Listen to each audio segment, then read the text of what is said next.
आपके चरणों में सादर प्रणाम। महाराज जी, आपके दर्शन की अभिलाषा बहुत दिनों से थी। महाराज श्री, आज का दिन अविस्मरणीय रहेगा जब आपके दर्शन एवं सानिध्य प्राप्त होगा। महाराज जी, मन में अनेक जिज्ञासाएं नित्य जन्म लेती रहती हैं। हर बार सोचता था कि यदि प्रभु कृपा से आपका एक बार सानिध्य मिलेगा तो ये पूछूंगा, वो पूछूंगा इत्यादि। किंतु आज जब वो ये सुअवसर आया है तो जैसे सभी प्रश्न और जिज्ञासाएं विस्मृत सी हो गई हैं और मैं बिल्कुल शून्य मन मस्तिष्क का अनुभव कर रहा हूँ। पूछना तो बहुत कुछ चाहता था, किंतु अभी दिमाग में एक ही बात चल रही है कि हनुमान जी महाराज और सीताराम जी महाराज का प्रत्यक्ष दर्शन किस प्रकार जल्दी से हो सकता है, और ऐसी क्या युक्ति है कि एक बार दर्शन हो जाने के बाद प्रभु सदा सर्वदा हमारी आंखों के सामने ही नहीं, रहे। उसमें युक्ति की जरूरत नहीं होती। एक बार साक्षात्कार के बाद स्थिति यही रहती है। एक बार साक्षात्कार जिसको भगवान का हो जाता है तो उसका मन राम में, बुद्धि राम में, चित्त राम में, अहम राम में हो जाता है। यही साक्षात्कार का स्वरूप होता है। पर इसके लिए निरंतरता चाहिए। हमारा जब चित्त निरंतर श्री भगवान में रमण करता है तो चित्तचोर भगवान कृपा कर हमारे हृदय में, हमारे नेत्रों में प्रकाशित हो जाते हैं। भगवान स्वयं बोले हैं, अनन्य चेता सततम यो माम स्मरति नित्य सा तस्याहम सुलभा। पार्थ, सुलभा माने सुलभ, मैं उसके लिए हूं। किसके लिए? बोले जो अनन्य चेता सततम यो माम स्मरति नित्य सा, जो मेरा नित्य स्मरण सतत करता है, एक क्षण के लिए भी नाम ना भूले। अगर नाम नहीं चल रहा तो और किसी साधनों में इतना बल नहीं भगवत साक्षात्कार करा दे। गोस्वामी तुलसीदास जी कहते हैं, राम राम राम जी जो लो तू न जपी है, तौलो तू कहूं जाए, तिहूं ताप तपी है। सुरसर तीर बिन नीर दुख पाई है, सुर तरु तरे तो ही दारिद सताई है। जागत बागत सपन्यों न सुख सोई है, जुग जुग जन्म जन्म जग रोई है। छूटी वे के जतन विशेष बांधे जाएगो, वे है विष भोजन जो सुधा सानी खाएगो। राम राम राम जी जोलो तू न जपी है, तौलो तू कहूं जाए, तिहूं ताप तपी है।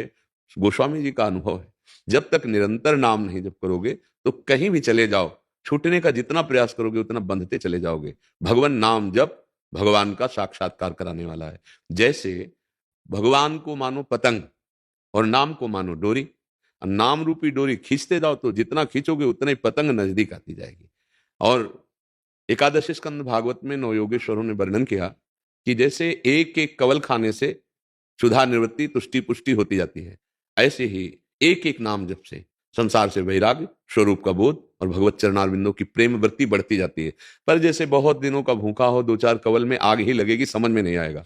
पर वो अपना काम कर रहा है, भूख मिटा रहा है, पर जब वो आधा पेट होगा तब उसे समझ में आएगा। ऐसे ही हम जैसे थोड़ा नाम जप कर लें तो और आग बढ़ती है, यद्यपि वो काम कर रहा है, पर समझ में तब आएगा जब 24 घंटे में कम से कम 12 घंटे भजन होने लगे, तब आपको स्वाद समझ में आएगा। और कहीं निरंतर भजन होने लगा तो भगवत साक्षात्कार हो जाएगा। भजन ही साधन है जिससे भगवान की प्राप्ति होती है। गोस्वामी जी कह रहे हैं, मैं भगवान शंकर को साक्षी करके कहता हूं, मेरी जीभ गल जाए जो थोड़ा भी मिथ्या बोलूं।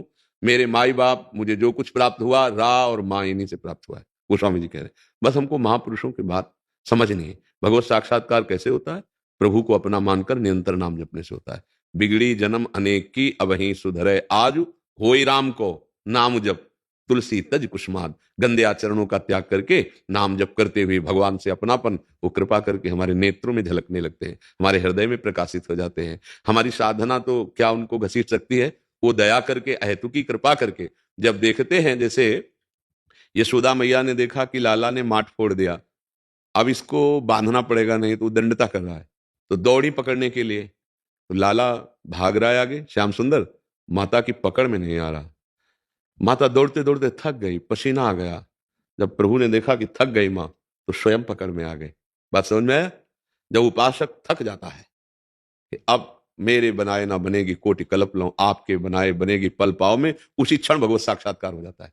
जब हमारे अंदर ये बात आ जाती है कि मेरी सामर्थ्य अब नहीं रही कि मैं आपको प्राप्त कर पाऊं, तो नाथ आप करुणा करें, जहां आर्त भाव से पुकारा तो उसी समय भगवत साक्षात्कार हो जाता है। क्योंकि भगवान तुम्हारे हृदय में ही बैठे हुए, पर्दा हटाया और भगवत साक्षात्कार हो गया। तो नाम जप करो, प्रभु से अपनापन करो। जहां राम जी वहां हनुमान जी, और जहां हनुमान जी वहां राम जी। ये कभी एक पलक झपकने के लिए भी अलग नहीं हो सकते। तो चाहे हनुमान जी के चरण पकड़ लो तो राम जी मिल जाएंगे, राम जी के चरण पकड़ लो तो वहीं हनुमान जी बैठे मिलेंगे। दोनों अलग नहीं है, एक ही है। हाँ, बस भाव से हमें सेवन करना है। तो मोह सबसे बड़ा बाधक होता है भगवान की भक्ति में। मोह गए बिनु राम पद होई न दृढ़ अनुराग। तो अगर हम राम चरित्र का गायन करें तो बहुत जल्दी मोह का नाश हो जाता है। महामोह महिषेश विशाला, राम कथा कालिका कराला। जैसे महिषासुर का मर्दन आद्या शक्ति ने की, विध्वंस कर दिया, ऐसे ही आद्या शक्ति है भगवान का चरित्र। जब आप भगवान की कथा गायन करेंगे तो इस महामोह रूपी महिषासुर को नष्ट कर देगी राम कथा। समस्त संशयों का नाश भगवान के पावन चरित्र गायन और श्रवण से होता है। राम कथा सुंदर करतारी और संशय विहग उड़ावनहारी। तो हम भगवान के चरित्र का गायन करें, भगवान से अपनापन रखें। अपनापन का मतलब समझते हैं? प्रभु से ज्यादा बढ़कर हमको हमारे प्राण भी नहीं प्यारे हैं, उसे अपनापन कहते हैं। जितना भी हम संबंध माने तो नाते नेह राम के मनियत सुहद सुसेव्य जहां लो। अगर हम प्रभु से अपनापन करे हैं तो हम माता पिता भाई बंधु रिश्ते नाते समाज राष्ट्र विश्व सब जगह अपने प्रभु के संबंध से ही मानेंगे, और प्रभु के संबंध से बिलक कोई हमारी दृष्टि में न रह जाए। अगर कोई हमें प्रभु से बिलक करने वाली बात करता है तो जाके प्रिय राम वे देही तजिए ताहि कोटि बैरिशम जद्य परम स्नेही। बस बढ़िया बात बन गई। प्रभु से अपनापन और उनका खूब नाम जप। बिगड़ी जन्म अनेक की अब ही सुधरे आज, मैं हो ही राम को, मैं प्रभु का हूं। और नाम जप, खूब नाम जप करें। तुलसी तज कुश माज, गंदे आचरणों का त्याग करके, तो भगवदानंद की अनुभूति स्वाभाविक हो जाएगी। और इसी जन्म में हमें भगवत साक्षात्कार करना है। तो इसलिए ऐसे हम लगे कि जैसे कोई व्यापारी को 5,000 रुपए रोज लाभ मिलता है, तो 100 रुपए का अगर घाटा हो जाए तो उसका मन उदास हो जाएगा। हम ऐसे नाम के व्यापारी बने कि अगर हम इतना नाम जप करते हैं और किसी दिन विघ्न पड़ जाए तो हम दिन भर जलें कि आज नाम की संख्या पूरी नहीं कर पाए। तद विस्मरणेन परम व्याकुल थे। पर ऐसा नहीं हो पाता। रुपए का घाटा तो चुभेगा, लेकिन भजन का घाटा नहीं चुभेगा। इसलिए मैं भगवत साक्षात्कार नहीं हो पाता। और यदि भजन का ऐसा हो जाए कि तदर्पिता अखिलाचारिता तद विस्मरणेन परम व्याकुल थे, तो भगवत साक्षात्कार दूर नहीं है। जब रोना आ जाता है ना चिल्ला चिल्ला के, क्योंकि असमर्थ ही रोता है, तो रुदु सुश्रम राजन कृष्ण दर्शन लालसा, तो तासा महावीर भूत छोरी इसमें मान मुखाम मुझा, पीताम्बर धरा स्वर्ग साक्षात मनमत मनमता। उन्हीं के बीच में पीताम्बर धारण किए हुए करोड़ों कामों के सौंदर्य का मर्दन करने वाले अपनी मुस्कान मात्र से श्याम सुंदर प्रकट हो गए। वही श्याम सुंदर राम जी हैं, वही श्याम सुंदर श्याम जी हैं। केवल बंसी और धनुष का भेद है नहीं, बिल्कुल रूप वही है और स्वरूप वही है, अंतर नहीं। एक है कि थोड़ा सीधे खड़े होते हैं और एक होता टेढ़े खड़े होते हैं। बस अंतर इतना है कि ये जब खड़े होते हैं तो ग्रीवा झुकी होती है, वो जब खड़े होते तो गंभीर और शांत, और ये जब होते तो प्रेम की चंचलता और टेढ़े रहते हैं। इसलिए इनका नाम कृष्ण और उनका नाम राम। बहुत सीधे है ना, राम सीधे और कृष्ण। इनके जब तक राम जी की लीलाओं का रसास्वादन करके हृदय पवित्र नहीं किया जाता, तब तक श्याम जी की प्रेम लीला में प्रवेश का अधिकार प्राप्त नहीं होता। तो इसलिए खूब चरित्र गाओ, नाम जप करो और मस्ती में रहो। भरोसो दृढ़ इन चरणन के, बस आपके चरणों के सिवा हमारे हृदय में कोई साधन नहीं। प्रभु आप हमारे साधन हो, आप ही हमारे साथ दो, भगवत प्राप्ति पक्का हो जाएगी। और गर्व कर लें अपने साधना का तो देर हो जाएगी। जब तक वो गर्व नष्ट नहीं होगा तो यही दरबार दीन को आदर रीति सदा चली आई। प्रभु दैन्य को गले लगाते हैं और गर्व से द्वेष करते हैं। सुनो राम कर सहज स्वभाव, जन अभिमान न राखे काऊ। अगर भक्त के अंदर भक्ति का भी अभिमान आ जाए कि मैं जितेंद्रिय हूं, मैं काम विजय हूं, मैं क्रोध विजय, तो फिर थोड़ा समय लगेगा, अभी ऑपरेशन होगा, ऑपरेशन के बाद फिर बात बनेगी।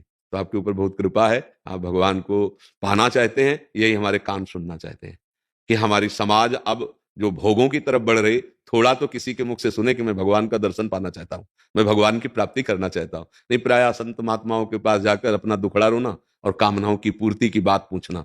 कोई निष्काम होकर भगवान के प्रेम में डूबना चाहता है, भगवान की प्राप्ति करना चाहता है, तो छाती शीतल हो जाती है कि अभी है सृष्टि में ऐसे जीव जो भगवान से मिलना चाहते हैं। तो खूब नाम जप करो और दैन्य रहो, और साधन करते हुए भी साधन का अभिमान ना आने पावे, क्योंकि राम जी की कृपा से राम राम बोल पाते हैं।